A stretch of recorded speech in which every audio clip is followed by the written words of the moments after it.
Good morning, everyone. Thank you so much, first of all, for taking our time and joining us on the webinar today. On behalf of Mission for Vision, I am Dr. Afreen Ansari. I welcome you all to the Retinoblastoma Awareness Webinar. So every year, second week of May is considered as a Retinoblastoma Awareness Week.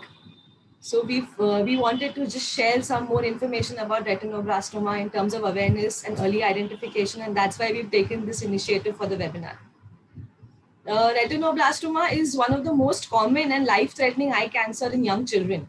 So we have been working in eye care, and RB is something which is very rare, but it is not something which is very less common, because now frequently the incidence of it is increasing right now. So there is 1 in 15,000 and 1 in 18,000 retinoblastoma live births. Basically, the incidence ranges from 1 in 15,000 to 1 in 18,000 live births.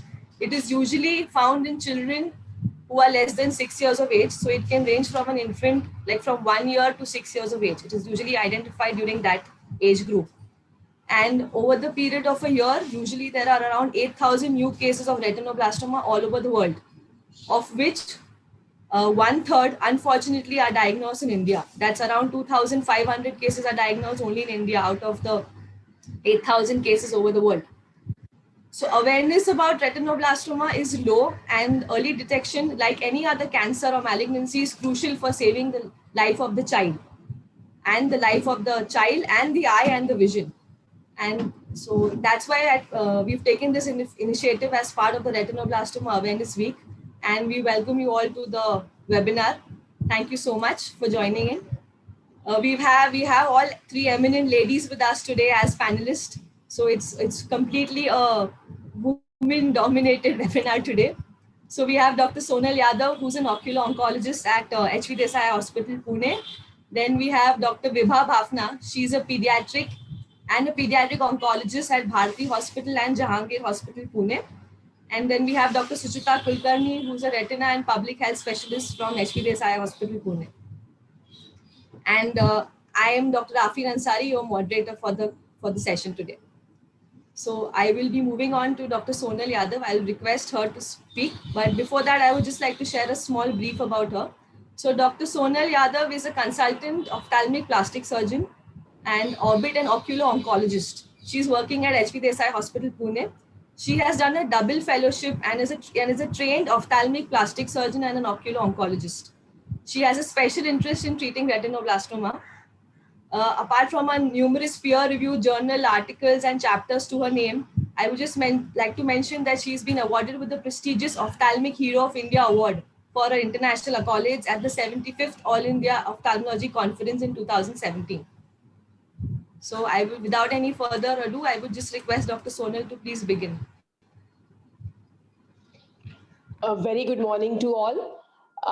We are very happy to participate in this webinar about for creating awareness for retinoblastoma along with Mission for Vision.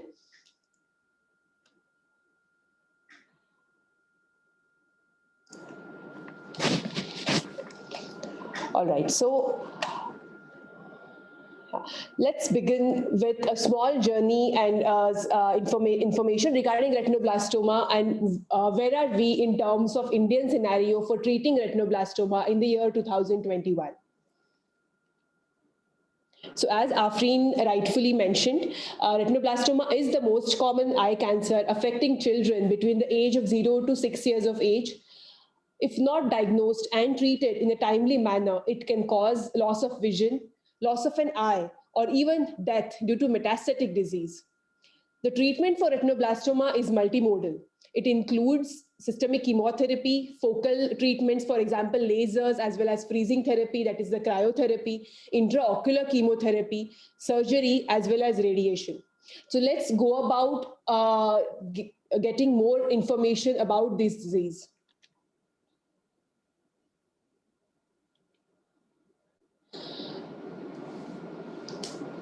So the incidence of retinoblastoma as recently discovered is increasing in terms that we are getting to diagnose more and more of them in pediatric population.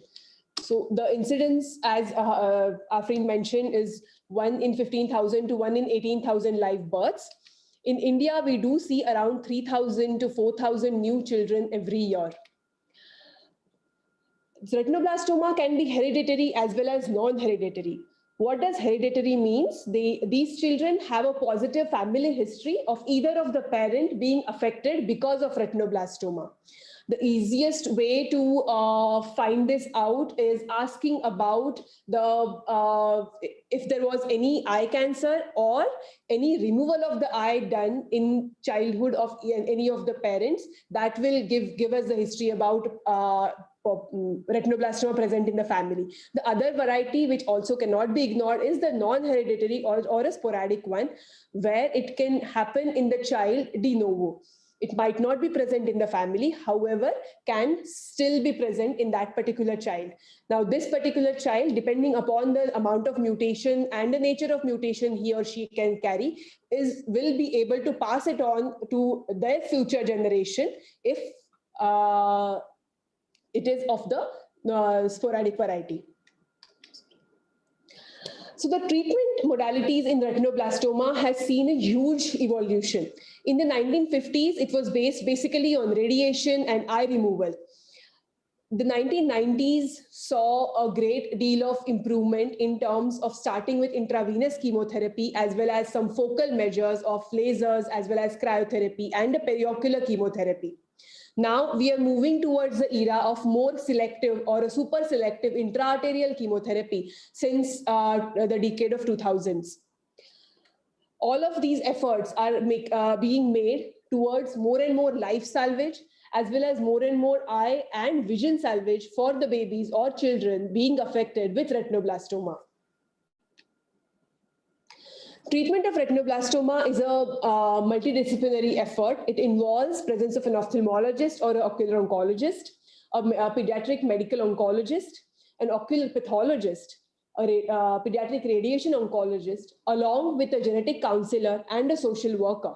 So all of them come together as a team and help diagnosing as well as treating a child and a particular family with retinoblastoma. The goals of treating retinoblastoma kid are very clear. As with any other malignancy, the very, very primary and first goal is to save the life of the child.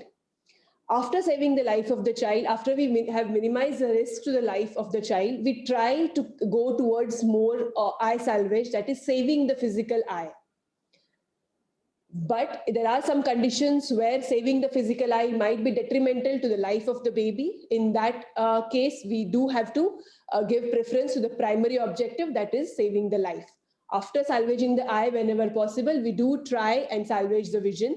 We have a very detailed presentation about the rehabilitation of vision after saving the vision in these particular children after me.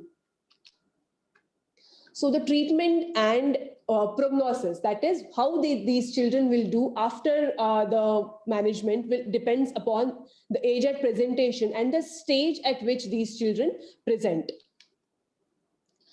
To give you all an example, this is a very initial stage of retinoblastoma tumor. This is the back part of the eye, or the fundus, how we call it. This is a very small subretinal tumor sitting over there, measuring around 2 by 2 millimeter. If it is the only thing that is present, this is the very initial stage of retinoblastoma. If it is present in the visually significant area, that is near the optic nerve, the important nerve of the eyeball, and increasing in size, will progress to the second group, or group B. Group C will see furthermore increase in size with small seedlings from the tumor being released into the vitreous cavity.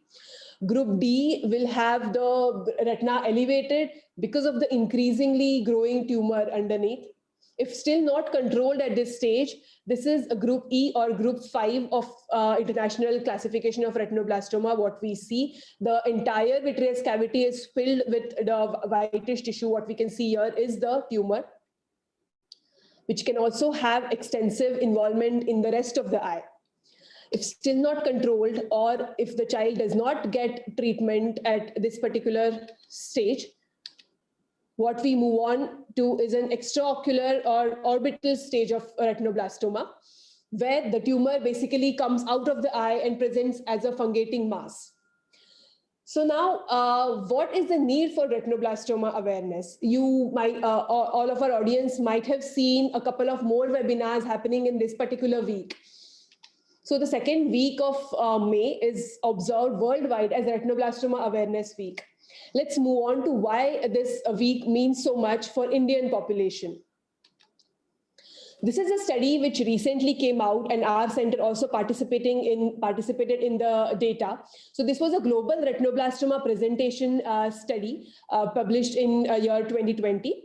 What I have highlighted here are the basic criteria we looked into in this study according to the national income group. So India still belongs to a lower middle income level. And let's look at some of the parameters what we calculated. So this is the tumor staging for the primary tumor.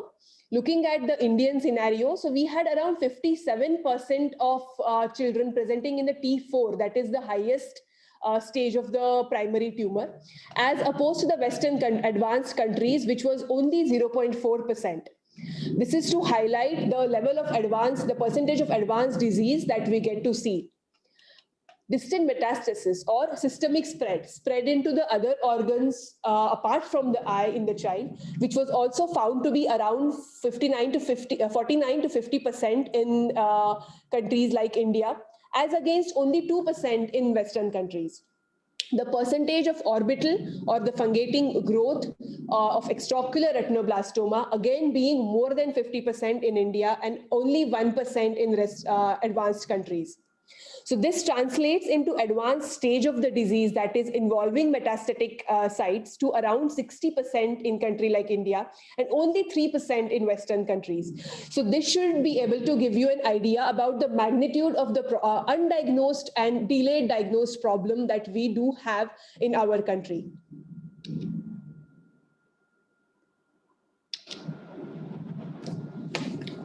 So apart from this, we also looked at the outcomes in different countries which treated retinoblastoma.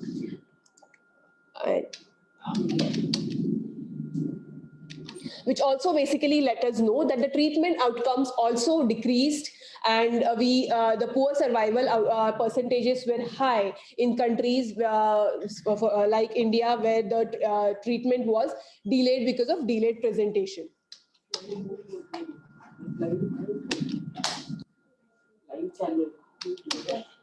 I'm sorry for the technical glitch.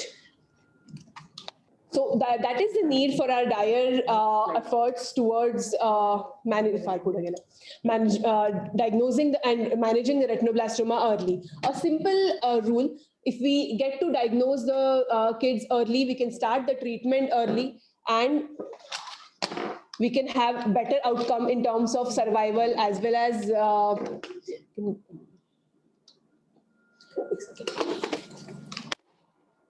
the better survival outcomes as well as eye salvage outcomes.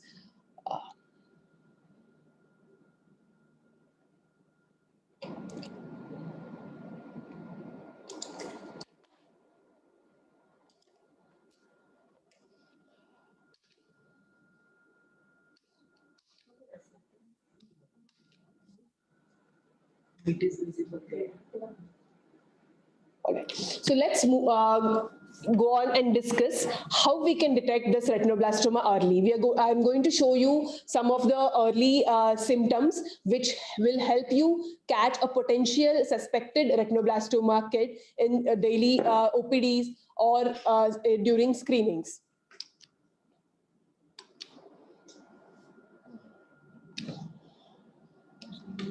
Let me run it through like this then.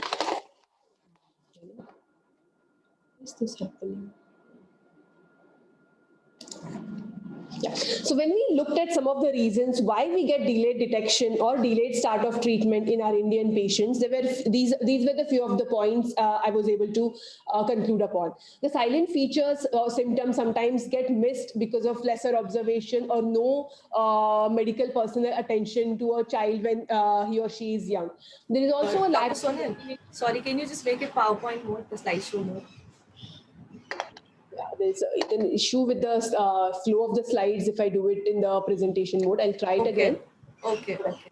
So there is also a lack of motivation to seek help within a lot of community because of lack of accessible specialists or logistic issues or just the socio-economic and financial constraints which fall upon the family. There is also a greater discouragement in the community as well as patients' families after hearing the word cancer. The stigma that has been associated with the word cancer and cancer specifically in a child can delay the presentation and the further delay in getting attention. Also, we have observed that some of these families do take a primary consultation. However, listening about the treatment of the possible treatment being eye removal, again, the motivation basically drops to zero because of the stigma related to the eye removal that is there within our community. So let's try and tackle this issue of delayed detection and delay in treatment. So how to detect retinoblastoma early?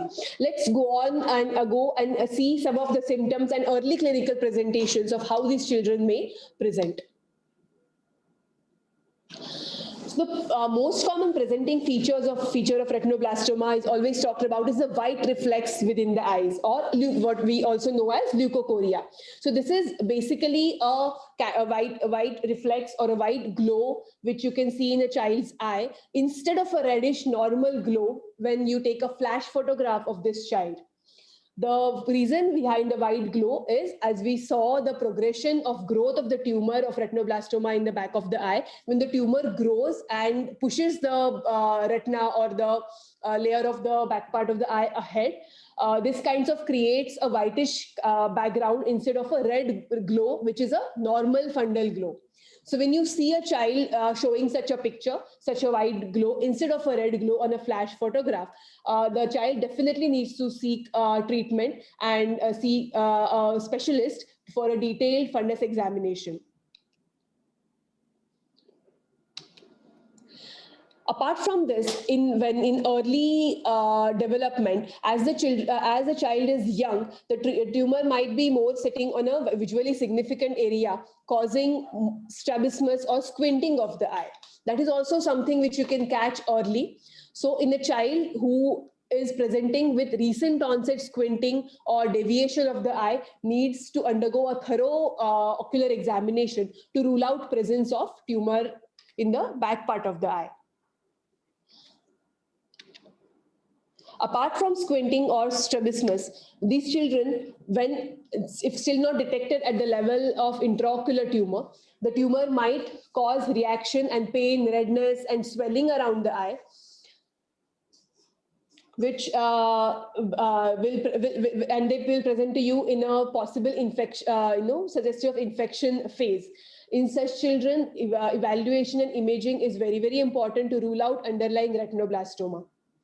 So the diagnosis of retinoblastoma includes external examination or in outpatient department, a detailed examination under anesthesia to locate and measure the tumors and group them into their perspective staging.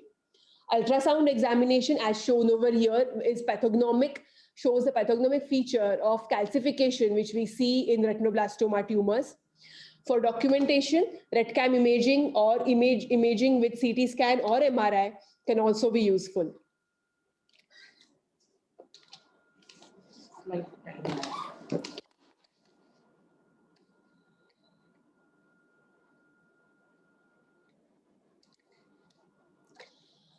So once we see a child in outpatient department and which suggests a possibility of retinoblastoma, we take the child to under anesthesia for under anesthesia evaluation. At HVSI Eye Hospital, we have a state-of-the-art operating theaters and an excellent department of anesthesia, which help us diagnosing all of these children at the very initial stage. So during anesthesia, we do a thorough examination of the eye, the anterior segment as well as the posterior segment of the eye, measure the number of tumors and amount of dimension that the tumor shows to group and stage the disease. According to the various groups, the treatment modalities are then looked into. The treatment modalities for retinoblastoma are threefold. The first is a systemic treatment or chemotherapy, focal treatment in the form of thermotherapy or laser or cryotherapy, or periocular and intravitreal chemotherapy. When the methods for eye salvage still fall short and the tumor shows recurrence or growth in spite of treatment, enucleation or exenteration or eye removal surgeries need to be performed in a child to save its life. This is just a general guideline of examples of permutation and combination of treatment modalities that we need for different stages of the tumor. As the tumor stages grow, the amount of treatment basically goes on increasing. When the tumor grows further and becomes extraocular, the treatment modalities have to be employed for a longer period of time. We have our respective pediatric oncologist along with us today. She'll be speaking in more detail regarding the chemotherapy measures. So intravenous chemotherapy or in a vincristine, etoposide, and carboplatin combination has been studied extensively for the use in retinoblastoma, and we have found out that chemo reduction does help a great deal in causing regression of these tumors. Apart from the systemic chemotherapy, the superselective intraarterial chemotherapy is the latest modality which can be used, where the chemotherapy is basically provided under fluoroscopic guidance to the exact location of superior ophthalmic artery, which minimizes the toxic effects of chemotherapy on the rest of the bodies. However, there are very specific indications for which we can use intraarterial chemotherapy. The dose regimen which we follow, the 3-drug regimen which we follow for the intraarterial chemotherapy protocol.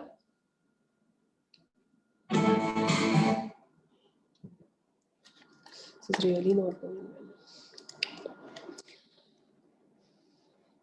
Another important modality is intravitreal chemotherapy, which is basically providing the chemotherapeutic agent within the eye. This is important for tumors which show small seedlings and give out small tumors in the vitreous cavity. After reducing the main tumor volume with chemoreduction, the technique for intravitreal safety technique for intravitreal chemotherapy agent has been described, and we utilize it regularly to treat the vitreous seeds which are happening in resistant retinoblastomas.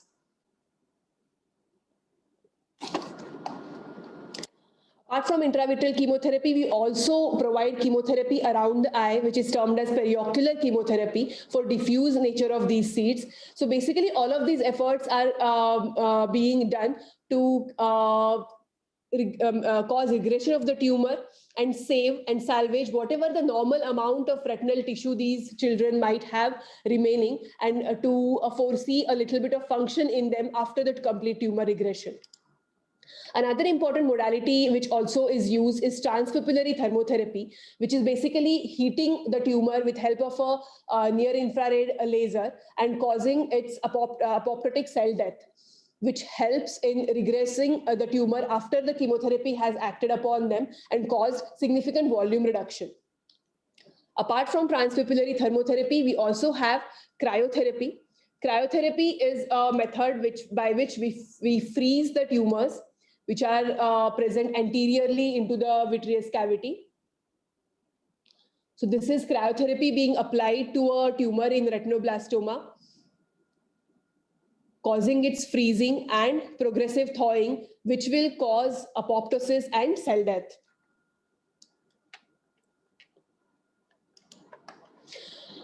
So what do we expect after treating the child with multitude of treatments? So this is, for example, a child with bilateral retinoblastoma having a group B tumor in his right eye and group D tumor in the left eye. After almost 6 cycles of chemotherapy and progressive sessions with thermotherapy, what we were able to achieve was the picture given below. These are the regressed tumors, what we can see over here. Similarly, another child which showed a tumor right next to his optic disc, along with presence of multitudes of seeds in the vitreous cavity. So standard chemotherapy, along with the intravitreal chemotherapy of which we saw the video of, the tumor finally regressed and the child is now tumor free. Another example of a large group D retinoblastoma tumor regressing completely after chemotherapy and thermotherapy.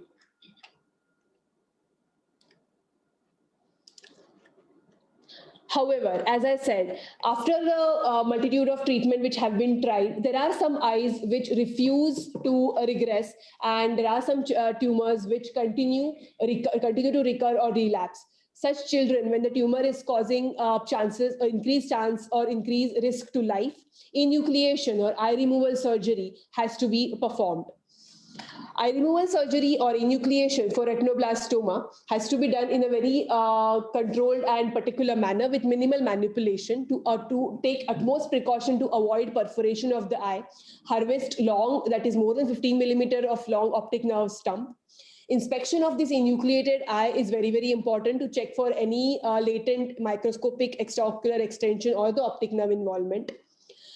At the same setting, after enucleation, we try to put an implant with put the child with an orbital implant to replace the volume that has been lost because of surgery.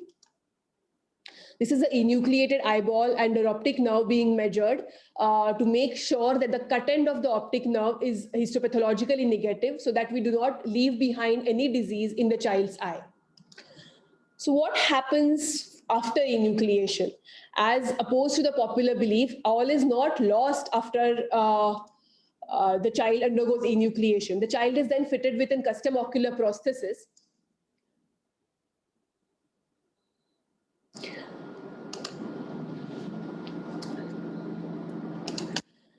And basically can have a good external cosmetic appearance, which helps the child live a pretty normal life.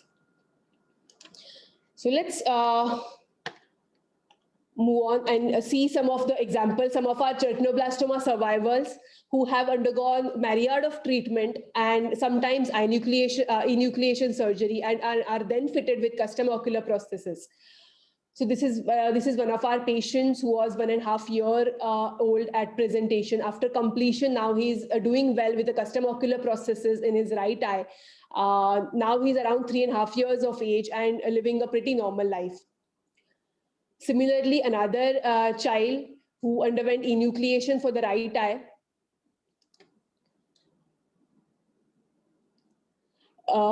right eye being the artificial eye over here. The child, the appearance of the child is very, very pleasant. The parents are really happy with the active child as well as a very symmetrical cosmetic appearance.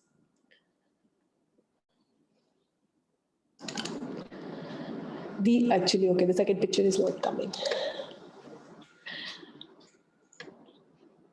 So after the chronic treatment, active treatment of around 6 to 12 months, we do get to see these happy faces who have recovered. So I like to call them my retinoblastoma warriors. So these are the children who have really beaten the cancer away from their body and now doing really well. They go to school, they perform their daily activities. Their parents are really happy with their general development. This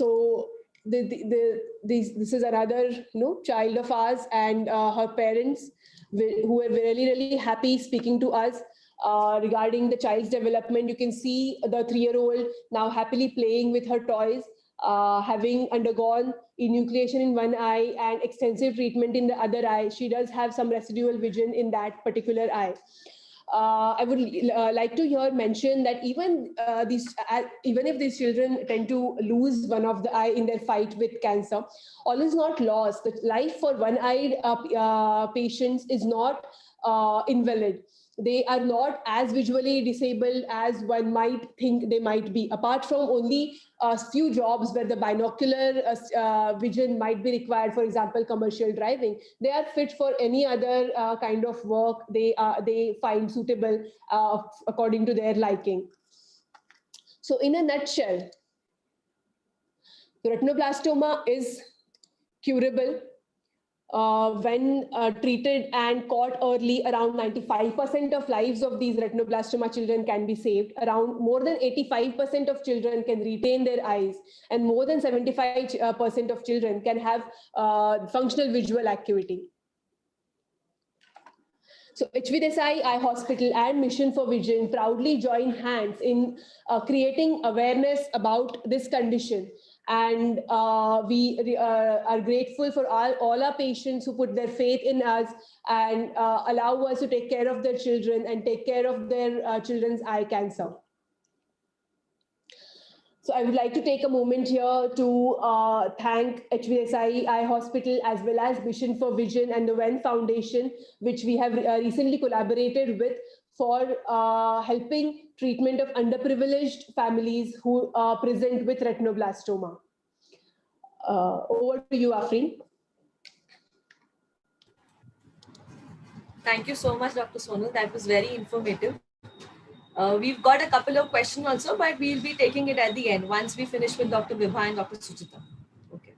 So moving on to Dr. Vibha Bhafna now. So I would like to welcome Dr. Vibha Bhafna. She's our second panelist for the day. She is a pediatric hematologist and an oncologist, and she's associated with Bharati Vidyapeeth Hospital and Jahangir Hospital in Pune. So Dr. Vibha basically has more than 25 years of experience handling the pediatric cases, and she has around 10 years of experience in pediatric oncology. It gives me great honor to welcome her. And she around in her daily, like in her year, she sees around more than 100 patients per year with regards to oncology. She is also associated with the Bharati and IIP training fellowship since the last 5 years. And any branch of cancer is incomplete without an oncologist. And since this is basically retinoblastoma is found in children, so we have a pediatric oncologist right now with us who will be taking us through some of the more information and details about it. So over to you, Dr. Vibha. Thank you, Afreen, for the kind introduction.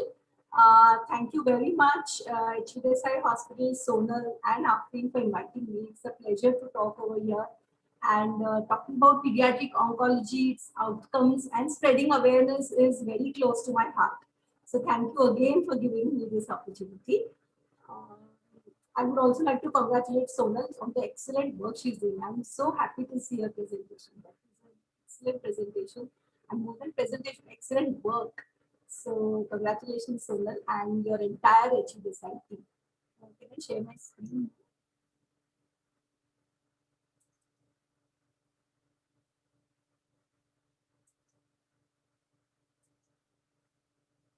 So a very good morning to everybody and welcome to this awareness webinar. I will be talking on the systemic treatment in retinoblastoma. So as Sonal and Afreen have already mentioned that it is retinoblastoma is one of the commonest intraocular malignancies affecting very small children, 0 to 6 years. It forms about 3 to 5% of all childhood cancers. And let me add over here that pediatric cancer, all pediatric cancers have an excellent outcome, almost touching 75 to 80% in advanced countries. But unfortunately, our poor countries lag behind. And here in India, we can just collectively say maybe about 40 to 50% of the child just reach treatment centers. We have no outcome data. So coming on to retinoblastoma, we have more than 2,000 cases. I've heard Sonal say maybe more than 3,000 cases per year. They are bilateral in about 25 to 35% of cases. They can, here there's a very clear divide between familial retinoblastoma, which may present as early as 8 months, 6 months, even 3 months of age, and sporadic retinoblastoma, which presents later and which is less likely to be bilateral. So let's say that the average age of diagnosis is 18 months. The unilateral cases come at around 2 years of age, whereas bilateral may present as early as birth. So, as it has been pointed, Sonal has clearly mentioned that if we diagnose early and treat them optimally, more than 90% of our children with retinoblastoma will be able to save life. Most of them will also save their eye and vision. But there are always these ifs and buts. But we do have to diagnose them very early and we have to treat them. But in our country, as we have already seen with the data presented, that most of us, more than half of them come at an advanced stage, and even less than those get an optimal treatment. So these patients have to receive a protocol-driven treatment. We'll see what do I mean by saying the protocol-driven treatment. So when we diagnose retinoblastoma by all the ophthalmic techniques, we have to then go about systemically grouping them and staging them. So grouping means that we have to classify the retinoblastoma as far as its intraocular presentation is concerned. And staging them means that we have to diagnose the tumor with respect to the entire body of the child. So as we've seen, the grouping is the intraocular thing, and that depends on how big is the tumor, where is it situated in the eye, and how widely it is spreading. So it goes from group A to group E in a very gradual fashion. So I will not be detailing that. And then when it comes to staging, so group 0 is where the enucleation is not required, and the treatment is the focal treatment for retinoblastoma is enough. Coming on to stage 1 is when you need to enucleate the eye, but the tumor is completely resected. Stage 2 is when it is completely resected macroscopically, that means in its entirety, but there is a microscopic residual tumor. Stage 3 is when there is a obvious regional extension, that is the tumor is coming out of the eyeball, or it has a cervical lymph node spread. It's spreading into through the blood route or the lymph route into the lymph nodes. And stage 4 is when there is a distant spread of the tumor. Now, retinoblastoma can spread to your bone, or to the bone marrow, or to the brain. So hematogenous metastasis is when it spreads to the bone or the bone marrow. CNS, the central nervous system of the brain, is very close to the eye. We know that eye is part of the brain. So it can spread to the CNS very easily. It can form a mass in the brain, or it can spread to the meninges, and and then go into the CSF, the cerebrospinal fluid, and go into the entire brain. So as you can understand, this can be something of a very dire nature. Okay, so then once we have diagnosed retinoblastoma and we have grouped it and staged it adequately, we need to start managing it. And how do we go about management is now we need to see the goal of our management. The aim is first and foremost is to save the life of the child. We should never lose sight of that important aim. Then next would be to try and save the eye, and then finally the vision. And at all these same times, we need to avoid the side effects. All of us know, and it is more widely known, and in fact more believed by everybody, that chemotherapy has side effects. But as oncologists, we are always very careful of the side effects, and we try to tread the very thin line between getting the best effects for our patients and avoiding the side effects. So there can be many side effects, but yes, we need to look out for them and try and avoid them. How will this management go will depend upon the staging and the grouping. So as the staging increases, the management will differ. So you can have retinoblastoma, which is just limited to the eye, that is intraocular retinoblastoma. The eye retinoblastoma with little high-risk characteristics. Then finally the retinoblastoma, which is involving the entire orbit, and then the retinoblastoma, which is spread to far and distant region. But the treatment modalities are these many: the surgery, the local therapy, the radiotherapy, and the chemotherapy. So let me just tell you that these treatment modalities are not standalone modalities. Most of the patients will require more than one of these modes of therapy, and sometimes even all four.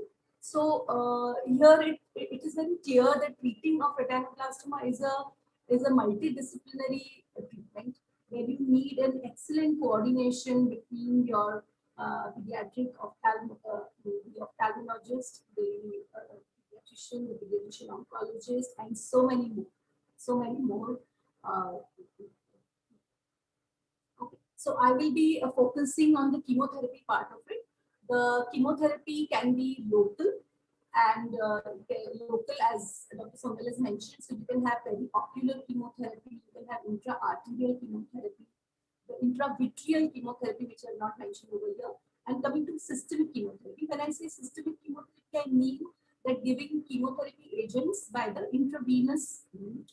So this systemic chemotherapy can be divided into again different modes. So when you give chemotherapy to decrease the size of tumor, it is hence chemoreduction.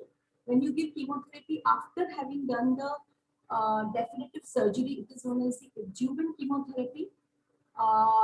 When you need to give high doses of chemotherapy, it is for the advanced kinds of retinoblastomas. And finally, you can do an autologous stem cell transplant in case of retinoblastomas which have spread far and wide. Alright. So the chemotherapy that we use is a chemo reduction regimen or the neoadjuvant. Neoadjuvant is also the term for chemotherapy which is given before doing the definitive local treatment. That means enucleation most importantly. Adjuvant chemotherapy, the term is used when you give chemotherapy after the surgery. So the agents that we use is vincristine, etoposide, carboplatin. Depending on the doses, we can divide it into a standard dose chemotherapy and the high dose chemotherapy. And you can see that the doses of etoposide and carboplatin have stepped up to almost 7.5 times. Dr. Vibha, sorry to interrupt you. Can you just speak a little louder, please? Thank you. Is this better, Afi?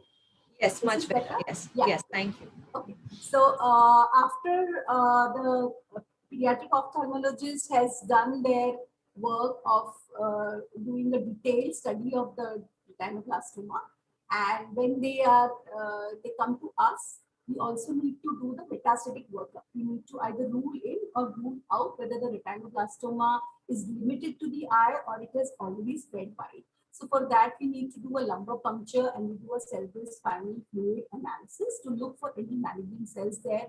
We do a detailed MRI brain with contrast to look at the optic nerves, to look whether any there is already a retinoblastoma tumor out there.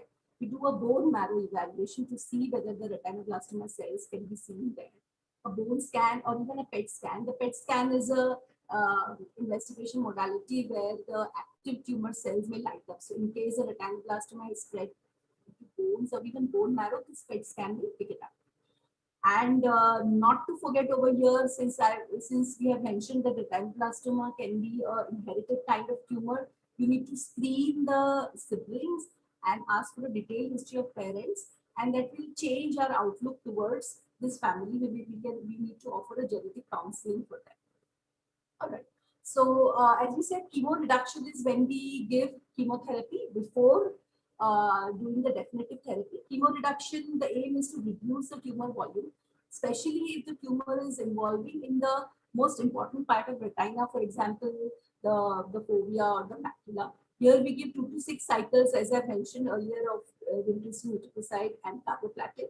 And this helps to reduce the size of tumor, make it more amenable to the local treatment Dr. Sonal mentioned. And this chemo reduction and the local treatment goes hand in hand. Then coming to neoadjuvant chemotherapy, which is used in stage 3 kinds of retinoblastoma, where we find that there is an extraocular extension, which is obvious during enucleation, or which we find microscopically after the eyeball has been removed and it has been studied extensively on histopathology, or there is a very obvious anterior fungating mass. So it leads to rapid reduction of this tumor, and more than that, it controls the micrometastatic spread. So when we worry about these dangerous tumor all the time, we know that this tumor is spreading spreading already and probably making home in these distant sites. So it immediately controls that. And another thing I find practical advantage is that when these patients come, so in the first counseling, you cannot start talking to them about, oh, there is a cancer in your eye and you will have to remove the eye. This is going to be a very this thing for the family, that the child has cancer, and not only that, his eye will have to be removed. So when you gradually take them through the diagnosis and in meanwhile you do the chemotherapy. So it not only controls the disease, the parents get time to understand, and it's a very important time. And then when they themselves see the effect of this chemotherapy to the child, they start believing in you and your team, and it becomes much easier after some time, maybe after 2-3 months, to introduce a concept that we will have to enucleate. So basically, it helps in counseling and getting the family into your fold. So which is neoadjuvant chemotherapy. Coming to adjuvant chemotherapy is when you have done your enucleation, when you've studied your histopathology, and then there will be some indication that you need to give them chemotherapy even after the surgery. And this will help again to control the micrometastasis, maybe prevent the systemic metastasis, and in the long term prevent recurrence. So what are the features when you find some histopathology features? They are known as the high risk features. If you find that the tumor was invading the anterior chamber, or there was a massive choroidal invasion, or the sclera has been invaded in the entirety, or there is optic nerve invasion behind the lamina. If there is the optic nerve cut, which has been cut and which is showing involvement on histopathology, that is also where we will give adjuvant chemotherapy. So that comes to maybe approximately 12 cycles in all, 3 to 6 cycles before surgery and 6 cycles after the surgery. This will, if the nerve end has been involved, this will also require to give radiation to the eye sac. All right. What is high dose chemotherapy? As we have seen, the high dose protocol is where you use increased doses of some chemotherapy, and that is used for extraocular, very overt extraocular disease, and for a metastatic disease. Finally, we do an autologous transplant. So autologous transplant basically means it is giving high dose chemotherapy and then rescuing the bone marrow by giving the child his own bone marrow which has been harvested. So basically what happens is that you give a neoadjuvant chemotherapy, you do the local therapy, that is enucleation, and then followed by another 6 cycles of chemotherapy.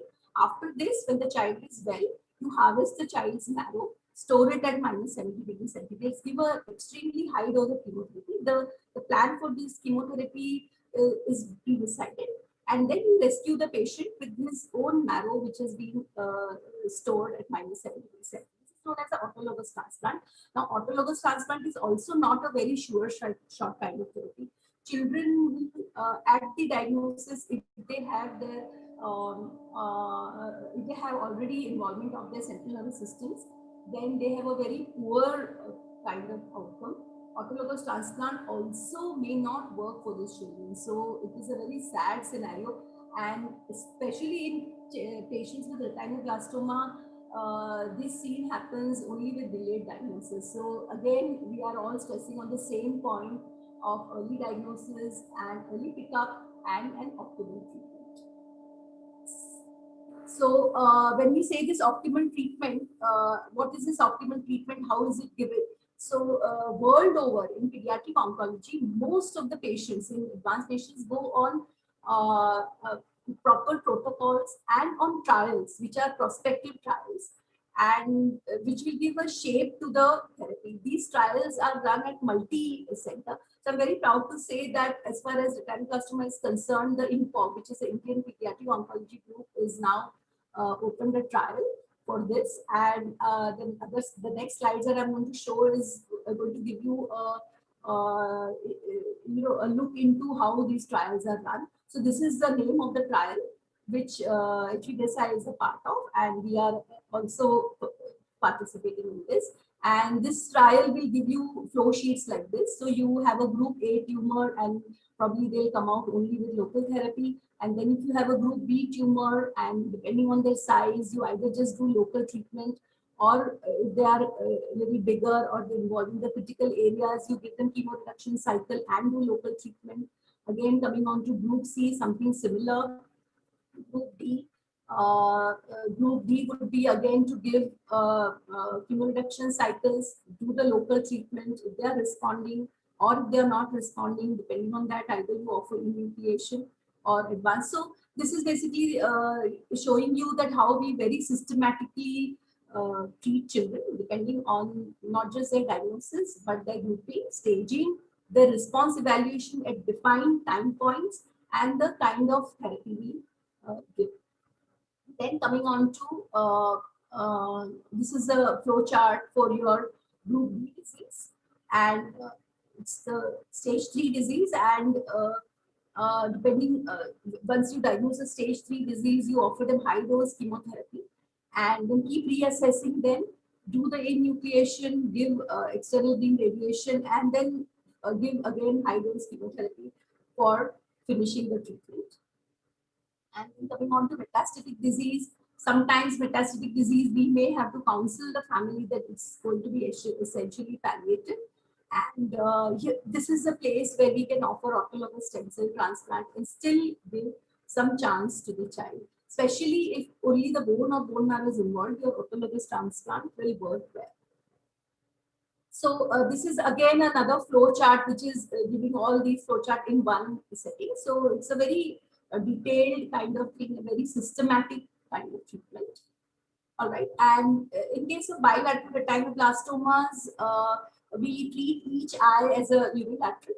If they are in the same group, that is group A to E, we give the intravenous chemotherapy. And if both are asymmetric, then we treat each eye according to what it requires. Then remember that chemotherapy has this adverse effect. It can cause myelosuppression, it can cause febrile neutropenias, it can have specific toxicities like neurotoxicities or gastrointestinal toxicities. So basically, chemotherapy should be given only under supervision of an experienced pediatric oncologist. It is very important to be aware of this. Prognosis has already been shared. So if you can see that the relation of mortality with the extent of involvement of optic nerve. So this is a study, and we can see that as we are going on to higher grades, the mortality is increasing. So grade 4, where the tumor is involving up to the surgical margin of the optic nerve, your mortality is the highest. So again and again, we are mentioning the importance of early diagnosis and proper treatment. Thank you very much for your kind attention, and I'll be happy to take questions. Thanks. Thank you so much, Dr. Vibha. We'll be taking questions at the end of the session after Dr. Sure. Suchita finishes. Sure. Thank you so much. Thank you so much. Yes. Dr. Vibha, can you just stop sharing your screen? Yeah, thanks. Okay. So now we'll move on to our last panelist for the day, Dr. Suchita Kulkarni. So she has over more than 23 years of clinical experience. She's a trained cataract, medical retina, and a retinopathy of prematurity specialist, and a trainer as well as SV Desai Hospital, Pune. She's passed her master's in public health also with distinction from University of London. She has various publications and in reviewed journals, or more than 29 peer-reviewed journals, and she's also part of several national and international journals. One of her accolades includes a very special honor where she actually got to personally meet Her Majesty the Queen of UK at Buckingham Palace in 2019 in London. So I would just hand over now to Dr. Suchita Kulkarni for taking it forward. Yeah, thank you very much, Afrin, for the kind words, and a very good morning to everyone. While I open my presentation, let me just confess that I'm not a retinoblastoma specialist, but in my capacity as a public health specialist, I'm going to speak a little bit on the rehabilitation after therapy for retinoblastoma. Am I audible, Afrin? Yes, yes, you're audible, yes. Okay.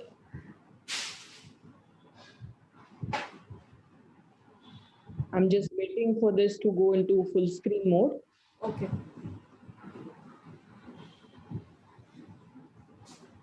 I think there is some technical glitch again. I'm sorry, but I hope my first slide is visible. Yes, it's visible. Yes, I think we'll proceed with this. Sure. Yeah, we will proceed without full screen mode. So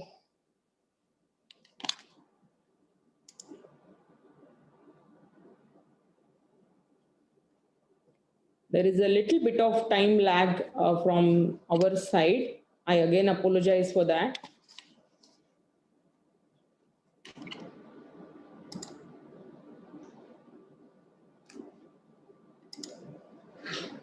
Just call Nilesh.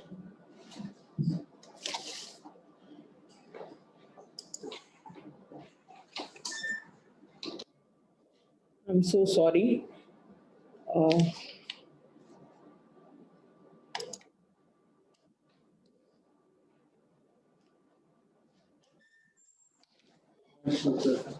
just one moment.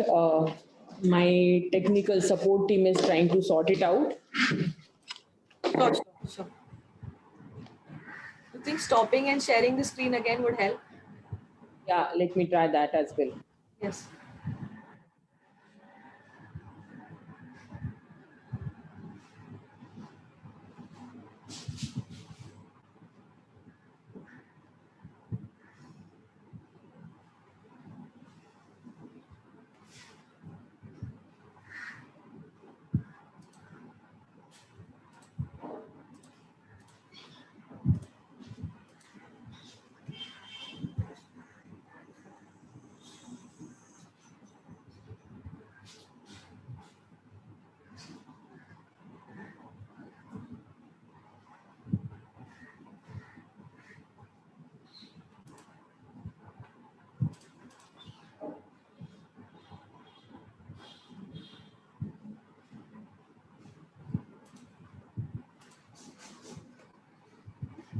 Sorry, Afrin, if you have any questions ready with you, maybe you can Yes. start. Okay. Yeah. Then I'll interrupt when my slide is open. Is that fine? Yeah, sure. Can you just switch on the video, please, Dr. Sujita? Okay, yeah, sorry. Video on. Okay, fine. So we have a couple of questions. So fine. So I think the first question is to Dr. Sonal. Do all children will require screening, or is there some specific criteria like we can actually just brief us about? Yeah, that's a good question, Afrin. Thank you. As we saw the in terms of total incidence between total live births, it is quite low. It's 1 in 15 to 18,000. However, it won't be easy to screen each and every child. But what the easiest tool and easiest way to know is nowadays we all of us have smartphones with us, and smartphone has a flash photography available in the camera in the phone. So whenever possible, whenever in the due course of time, if you when you click a picture and you see a whitish glow instead of red glow, that should be one of the warning signs. In children of the families where there is a positive family history of any kind of eye cancer or specifically retinoblastoma, if they don't exactly know what they were diagnosed of because something was done in their childhood, loss of an eye in one of the parents is a very very important history to ask for. Such children should be screened at regular intervals. The threshold there should be very low at where you should be able to pick up the disease. Apart from that, if any child has been showing recent onset deviation, recent onset squint, or is unable to identify familiar objects, is unable to identify the family members when the child is of a small age within 6 months or 10 months, which if he used to identify the family members before and suddenly he's refusing or crying when similar familiar faces come in front of him or her. The child is getting repeated falls and in familiar environment at its home or the places the child is familiar with. Still, if they are having frequent falls or obstacles, they are not able to see. These are basically signs that tell you that the child is having problems with his vision. So such children, the threshold should be very, very low at screening, and the complete ophthalmic examination, like I have explained, should be carried out in these children, which definitely will help picking out retinoblastoma as well as other reversible causes of blindness these children might have. Can I just add a sentence here Yes, that please. Government of India's RBSK guideline, which is Rashtriya Bal Swasthya Karyakram guideline, now mandates universal newborn screening, for eye diseases of the newborn babies. This specific program is meant for children 0 to 5 years of age, where they are supposed to be screened for all that. But the biggest challenge in this is, availability and training of manpower. And hopefully in next few years, we should have a primary eye care staff who are in a position to screen such children for RB and other eye diseases. Okay. Are you sharing the screen? I'm just trying to share my screen now, Afrin. Sure, sure.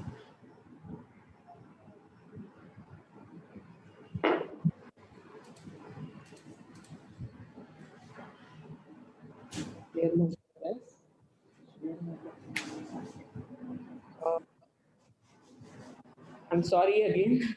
I think meanwhile you can again proceed with the second question. Okay, okay, fine. So the second question has been partially answered. So the question was how community health workers can identify and refer children, especially from the vision centers and the optometrists. Is there some specific equipment which they can use for screening? Because we have a lot of optometrists today with us.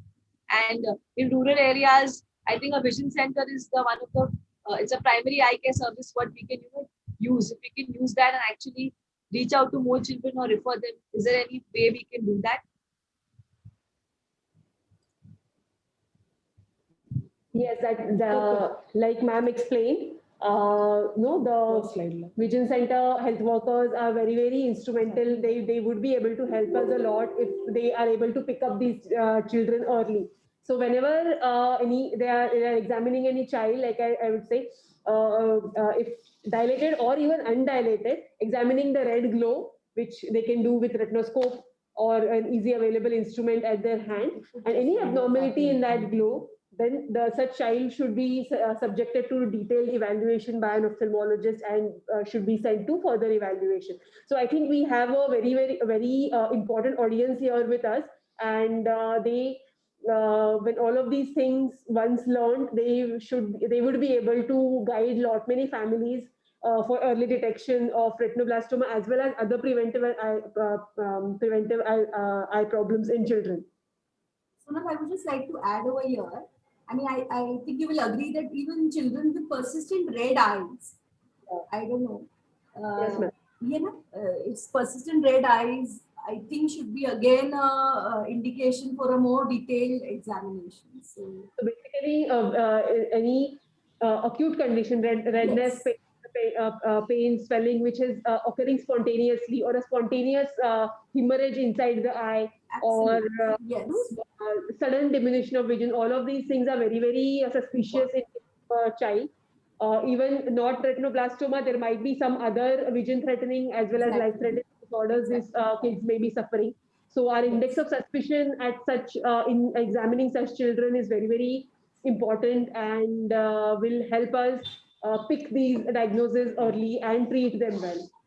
I think squint is very important because many newborns have a squint, which is a physiological squint, but then that should be disappearing. Or, at least we should be telling the parents that if the squint is persisting beyond 6 months or something like that, you need to show an ophthalmologist. I think squint is very, very easily disregarded by parents. They feel that this is very normal in kids. Thank you, ma'am. So Dr. Sucheta is ready with her presentation. Yes, please. Learning about rehabilitation. So I hope my slide is now visible. Yes, it's visible. Yes. So very briefly, I'm going to speak on rehabilitation. Basically, what rehabilitation means is restoring someone to either health or back to normal life. And not only that, but also integration of that person into society to help him or her lead a very productive life. So in the context of retinoblastoma, who needs rehabilitation? Basically, the various scenarios in which rehabilitation measures might be needed would be loss of vision, loss of eye, disfigurement as a result of exenteration or enucleation, and delayed development of a child as a result of not only having retinoblastoma but also as a side effects of therapy for retinoblastoma. So this particular your camera, can you just move it to your right? Am I visible now? Yes. Okay. So This particular paper is basically concerning with retinopathy of prematurity, but I think as far as rehabilitation is concerned, the issues faced by parents of ROP child and a retinoblastoma child may not be very different. So we, in this research, we talked to parents of children who had gone blind in early childhood to find out how that blindness had impacted their family. And there were various issues which were reported by the mothers. Poverty was the most common issue reported by families. They were pushed into poverty as a result of having a blind child because they had to spend money on the treatment. They were running from one hospital to other hospital for getting their child treated. In the bargain, they had to sell their assets. Families ended up getting excluded socially because, at odd appearance of the eye of the child, often people around would ask awkward questions. So mothers said we avoid mixing in the social gatherings. They experience negative attitudes of their community members or neighbors, who would all the time, ask odd questions or blame parents for not getting child treated early enough. And there was devastating impact on the interpersonal relationships, especially husband-wife relationship when child was diagnosed with, blindness or, any eye problem. And in some cases, mothers were deserted by their families and were blamed for child's eye problem. And none of the mothers said they ever received any guidance regarding rehabilitation of such child. So this is why we should care for rehabilitation, and our care should not stop only at the treatment of the disease. So Dr. Sonal has already discussed these few examples of regression of the tumor after treatment. This particular child, you can see, had presented with swollen eye. This was a very young child, hardly 2 months old. She underwent a removal of that particular eye. Other eye also had a tumor, which was treated eventually successfully. And now you can see after about a year or so, you can see you can't actually tell artificial eye from the natural eye. The cosmetic rehabilitation has been so excellent. Dr. Sujata, your camera. I'm sorry. I actually, should I move this side? Am I visible now? No, you're not visible. Okay. Have you moved it? It should face it. Just one second. Yes. Am I visible? Still not visible. Dr. Sonal is trying to adjust the camera. Am I visible now? Yes, now you are visible. Sorry again for this interruption. So this particular child had presented with, bilateral tumors, very extensive tumor in one eye, and that eye had to be removed. Other eye could be saved, fortunately. And again, on the picture on the right side, you can't tell artificial eye from the natural eye. So what a rehabilitation entails basically? First and foremost is acceptance of the fact that the child has got cancer. And sometimes the diagnosis of cancer comes as in fact, in most of the cases, it comes as a very rude shock to the parents.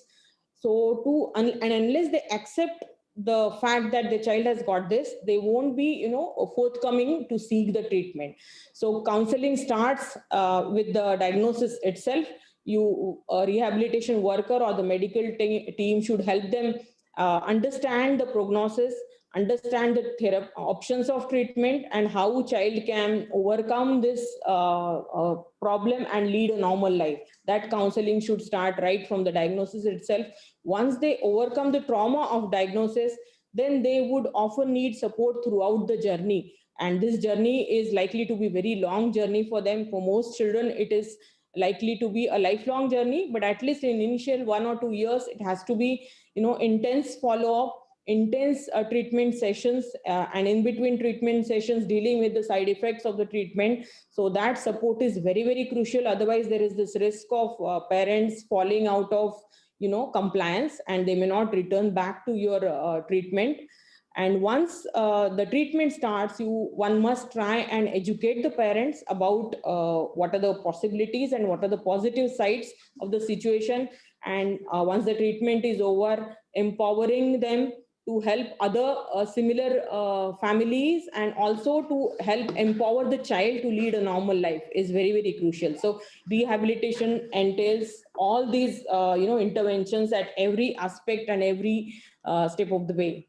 And support group is something which can help in a great manner along every step of the way.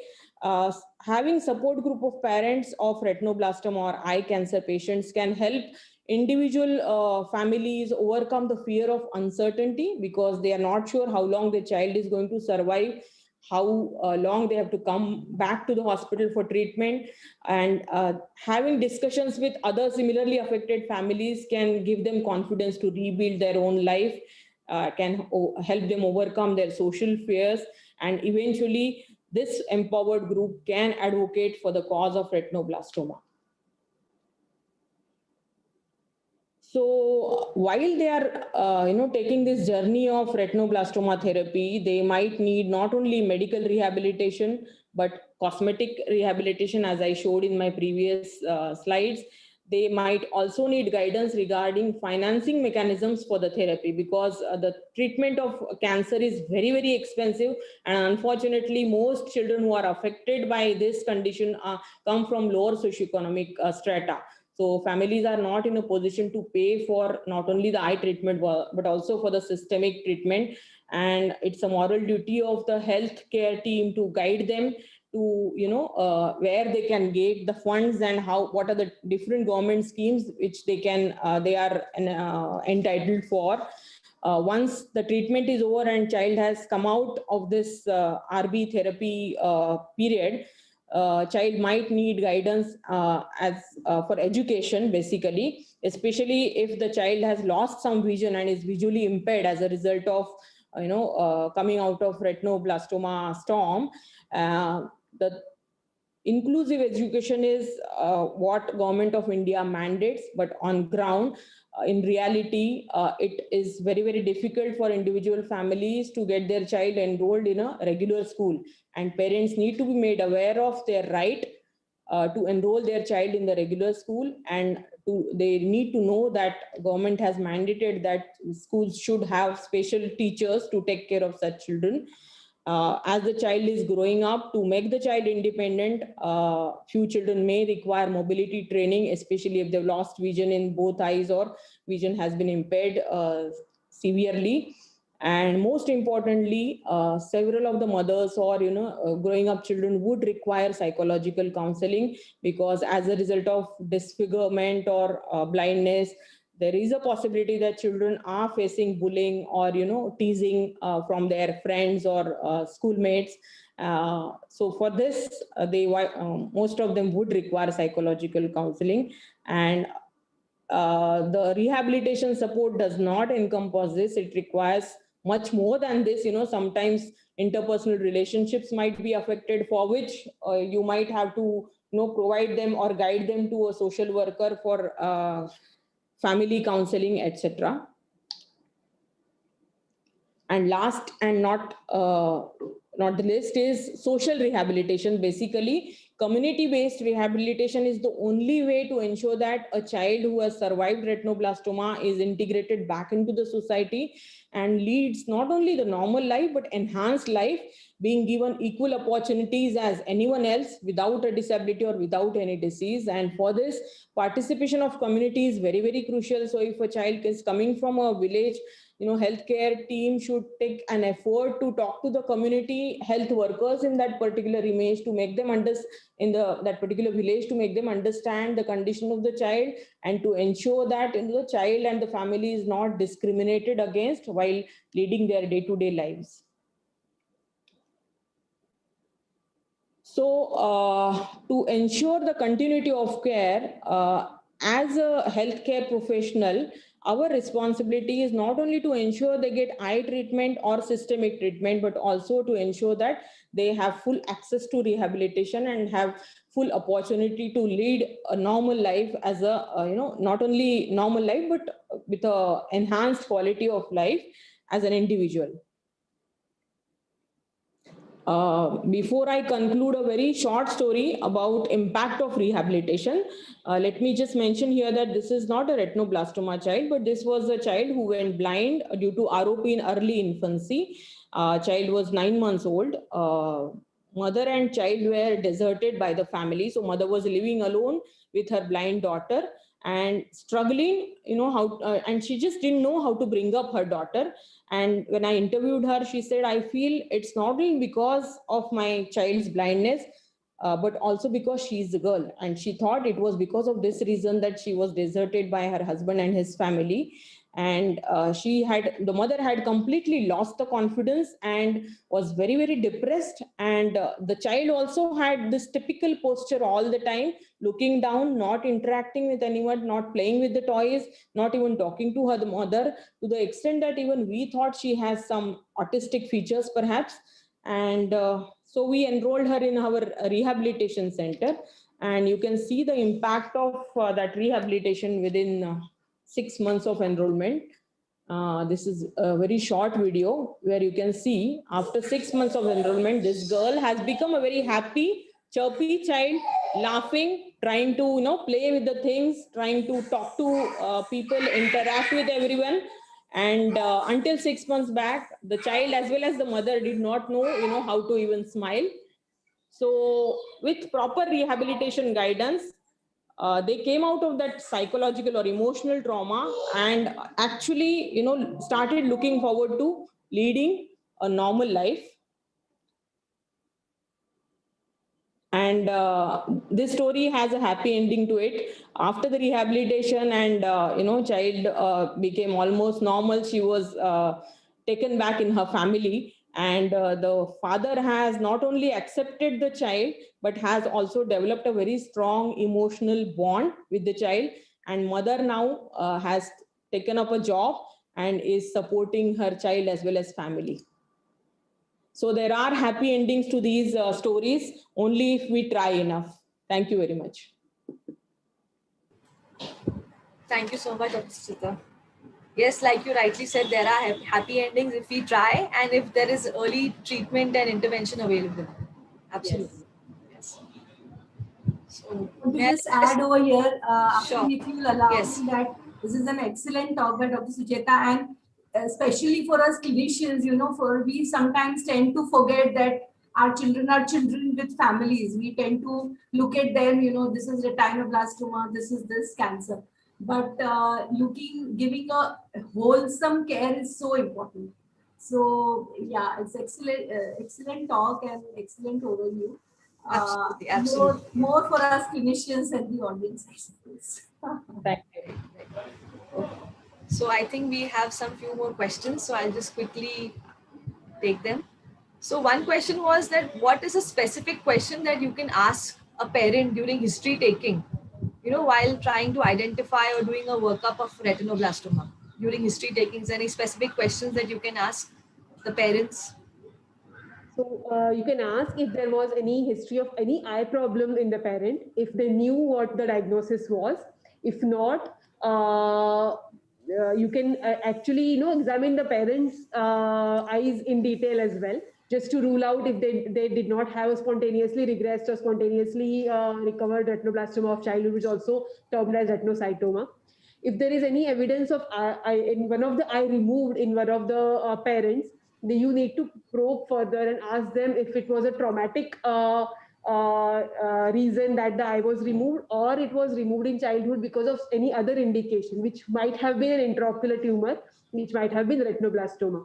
So these are very small group of parents which might have such positive history. In rest, a general information regarding any known eye disease or any disease which has caused low vision in the parent. So, and if they do know the diagnosis, and if they don't know, you can take some time and have them examined in detail, right in front of you, so that the exact diagnosis will come out, and that will help in further evaluating the child in front of you. So, that reminds me of a family. So this family, this mother had about three kids. One who had retinoblastoma, another kid had a retinoblastoma, and this mother had an eye which was not functioning. You could make out it was. So when I asked the history, she said, no, my mom told me that I had fallen down, and after that eye just disappeared. So we must remember this retinoblastoma is one of the singular tumors. It is one of the odd cancer in which the eye can just become phthisis on its own without any treatment. So that was one time, when we realized that what we read in literature is sometimes applicable. Thank you so much. I think this question is for Dr. Sonal. In one of your slides, there was an enucleated image mentioned with a blue color dot mark, which was circled. So one of the participants wanted to know that what does that mean? So again, a very important question. So I could not spend much time on the slide because there was a little technical English. However, I would like to elaborate. So what we saw was an enucleated eye with the optic nerve being measured, and there was a mark on the eyeball. So what we do after enucleating, we do a thorough examination of the eyeball and look for any dilated vessels on the top of the sclera or top of the white part of the eye, which might be an indication of more volume of tumor underneath. And that might be the site where the tumor might have gone through the layers of the eye. That is, it might have gone through the choroid or might have scleral extension. So for that purpose, we do mark this particular dilated blood vessel. So that is an indication for my pathologist to section through the mark and look for any invasion of the tumor which is happening in the choroid or sclera. Because as we saw in the slides, Dr. Bafna explained, these are some of the high risk features which we can diagnose on histopathology. Presence of such features then prompts us to start adjuvant treatment in the form of chemotherapy and or radiation therapy for completion of the tumor treatment for such child. So this is a very important move and basically a means of communication with our histopathologist that this is the area where the tumor probably has maximum volume and probably can show features of extraocular involvement. Oh, thank you. Just one person wanted to know, do you all provide any research or fellowship for retinoblastoma out of interest? So we do have a long-term fellowship in ophthalmic plastic surgery and oncology. It's a 1.5 year long course. And in which the clinical fellows are also trained in retinoblastoma treatment and research. Okay. And at Bharti, we have the pediatric oncology fellowship, pediatric hematology oncology fellowship. So that is again, we have two fellowships. So we have a 1 year course, the IIP fellowship, and the IIP fellowship is a 2 year course, and we have an institutional Bharti fellowship, which is a 1 year course, and already almost about 6-7 of our fellows are out and they are practicing on their own. As far as retinoblastoma is concerned, we partner with HVDSI, and we also have a lot of support. So now actually for children with retinoblastoma and also with pediatric oncology, there are many NGOs helping out. So if you find any families who are really wanting, finances should be the least concern. There are so many ways we can support. So Dr. Sonu would agree. So this is for the audience that let not finances be the hindrance. You just refer and we will definitely, even government, there are government schemes. There is the Mahatma Jyotirao Phule scheme and the Pune Municipal Corporation schemes are there. And then there are NGOs like Can Kids, which excellently support these children. Very rightly said, ma'am. Yeah, and I would like to also inform that we have recently collaborated with Mission for Vision after extensive. I know. So that's another thing. And actually, so as retinoblastoma, I can talk about the systemic treatment. It is not at all so costly. It is absolutely doable. So, I mean, compared to all so many other cancers that we see, retinoblastoma is in the lower, this thing with the best results. If we can bring out 90% of the kids, I mean, there cannot be better results than this. And rewarding. Next question actually, what is the cost of treating a child with retinoblastoma? So Afrin, as you know, so basically the cost varies depending upon what stage the child presents, but on an average, I would say around 1.5 lakh to 3 lakh would be, the child's treatment might fall in between any of the range. And as each child requires a very customized, tailored approach, the treatment cost would vary. but that this is the on an average estimate for our audience to know. But again, I would like to highlight what Dr. Bafna said. We try and not let any financial constraint come in between us and the child and the treatment. Because there are already enough challenges these families and the child face. So we do not want to add finances as a burden. So we're very happy to collaborate with other NGOs like Mission for Vision, which to empower us, treat more and more children. And I think our webinar today would help catching these children young and their prompt referral. Right. There can be costly arms of treatment. I suppose the intra-arterial chemotherapy, the newer treatments. But then at the bottom line, the treatment can be really cheap and the best results. I mean, if you go to autologous stem transplants, you'll be surprised to know that there are NGOs who will support that also.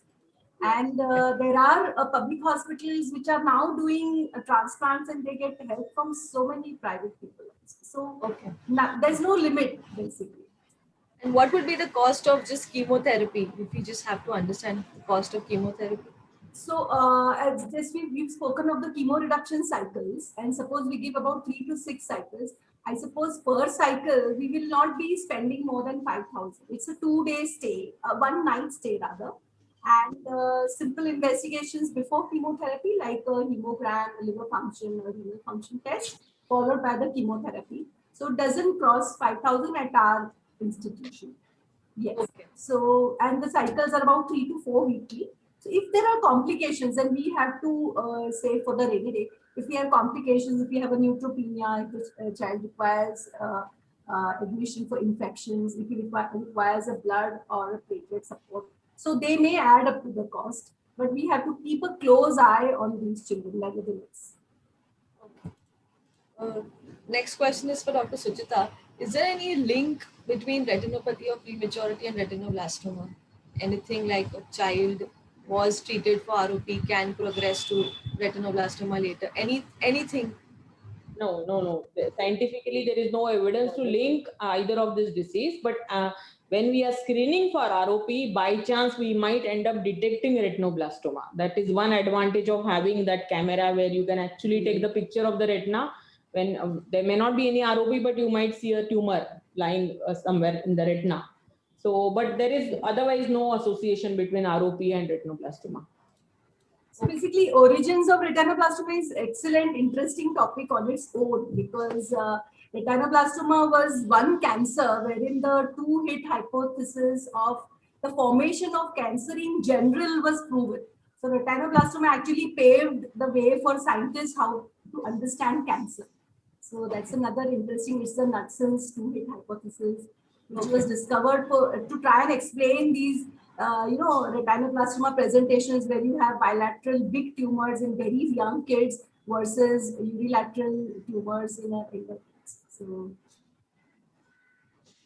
And is there any specific, have you ever come across a situation where the child was having another type of cancer and it has actually progressed, or there's been metastasis to the eye and there has been another spread? Anything like that you've come across?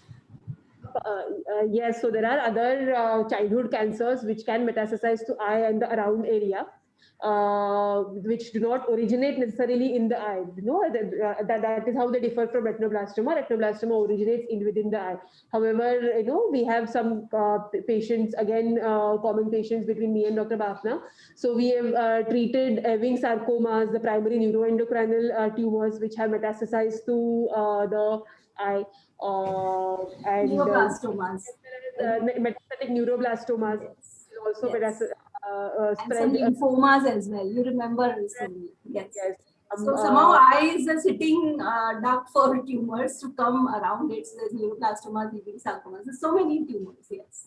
So because what would be the percentage of these? Like how many would actually spread to the eyes? That's a difficult question, Afi. But I want to highlight another part of it that especially these genetic retinoblastomas, if they need treatment to the extent of giving them external beam radiation, they can then become a seat of secondary cancers. because of the mutation, that the inherent genetic mutation, germline mutation that they have. They are also predisposed for secondary cancers. So they can get secondary cancers. They can get osteosarcoma of the socket, the bony socket. So those are the things we need to also keep in mind when we are treating them at this stage. So that, even 20 years later, they can come with the osteosarcoma. For two reasons: because they have a germline hit, and plus then you have treated them with radiation. These children sometimes, when they require high dose chemotherapy, especially with etoposide as an agent, that may again lead to a secondary myeloid leukemias. So these are sad stories. In fact, I remember having a child like that who required high dose chemotherapy and 12 cycles, and just within 3 years she manifested with acute myeloid leukemia, and sadly we lost this child. So that is the relation of retinoblastomas with other cancers. And to answer your question, Afreen, so basically eye and orbit is kind of a sanctuary, but they do get metastasis from rest of the body. So for children, I would say around 10% patients do present with metastatic to eye on the orbit. As you all might have noticed, we keep saying that retinoblastoma is the most common primary intraocular tumor in children. So what is the common overall is actually metastasis. So metastasis to eye and orbit by commonly leukemia, leukemia, the stage 3 of myeloid leukemia, or the chloromas are the orbital tumors which we can see are the most common variety. We as an ophthalmologist might not catch them or might not get to see them because the children ultimately present with systemic signs to pediatric oncologists. But that is a site which has to be looked for. So any tumor in the child which is pressing on the eye or causing any deformity in the eye, a primary scan imaging, a neuroimaging in the form of CT scan, and the peripheral blood smear is a very important investigation we can advise at a very, very ground level to catch these children, because time is of an essence when you're dealing with leukemias, as Dr. Bafna would agree. Absolutely. So you remember that child, Sonal, who had come with a DLBCL of the eye, and the delay, unfortunately, the child had to lose that eye. So that was one thing. And another interesting thing, again, trivia about retinoblastoma is there's something known as a trilateral retinoblastoma. So you have bilateral tumors, and then you also have a tumor in the pineal gland.